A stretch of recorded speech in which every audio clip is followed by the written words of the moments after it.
Media exclusive కుల్లంకులకు స్వాగతం. అధికారాంతమున చూడవలే అయ్యగారి సౌభాగ్యములు. తెలుగు రాష్ట్రాల్లో ఎన్నికలు ముగిసిన తర్వాత ఇద్దరు మాజీ ముఖ్యమంత్రుల బాడీ లాంగ్వేజ్ టీవీలో పరిశీలించిన తర్వాత నాకు వారిలో అధికారానికి ముందు, అధికారం తర్వాత కొట్టొచ్చిన మార్పు కనిపించింది.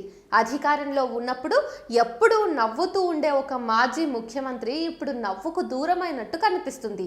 ఎప్పుడు కూల్గా ఉండే ఆయన మాటల్లో ఇప్పుడు అసహనం తొంగి చూస్తోంది. మొట్టమొదటిసారిగా తల్లో తెల్ల వెంట్రుకలు, నెరసిన గడ్డం కనిపించింది.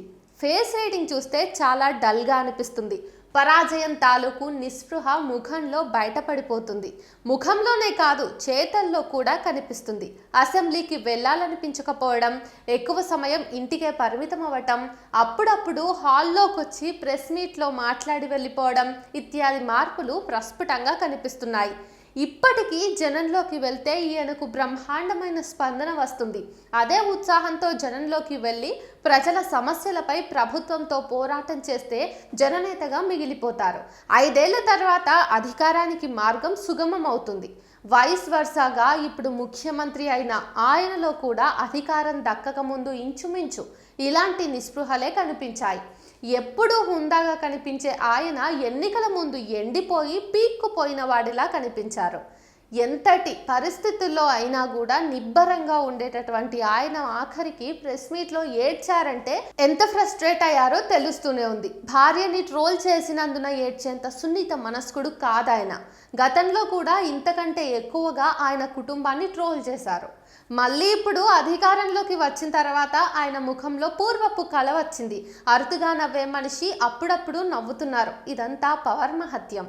ఇక ఇంకో మాజీ ముఖ్యమంత్రి అయితే ఏకంగా అస్త్ర సన్యాసం చేసి ముఖమే కనిపించకుండా సుదూరంగా ఫామ్ హౌస్లో కాలక్షేపం చేస్తున్నారు. గతంలో కేవలం 2 ఎంపీలతో పార్లమెంట్లో తెలంగాణ వాయిస్ సమర్థవంతంగా వినిపించిన చరిత్ర ఈయనకు ఉంది. పదవిలో ఉన్నప్పుడు ప్రగతి భవన్లో ఈయన ప్రెస్ మీట్ల కోసం విలేకరులతో పాటు జనం కూడా ఎదురు చూసేవారు. అంతటి వాక్చాతుర్యం ఉన్న వ్యక్తిగా, వక్తగా ఆయనకు పేరుంది. అలాంటిది ఆయన ప్రెస్ మీట్లు లేవిప్పుడు, అసలు కనిపించడమే లేదు.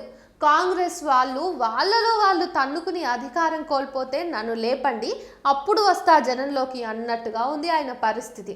ఇక 2 రాష్ట్రాల్లో నాయకులు ప్రతిపక్ష నాయకుని పాత్ర సమర్థవంతంగా పోషించాలని, తద్వారా ప్రజా సమస్యలపై పోరాటం చేసి ప్రజల పక్షాన నిలబడాలనే ప్రాథమిక సూత్రాలను పెద్దగా పట్టించుకున్నట్టయితే లేదు.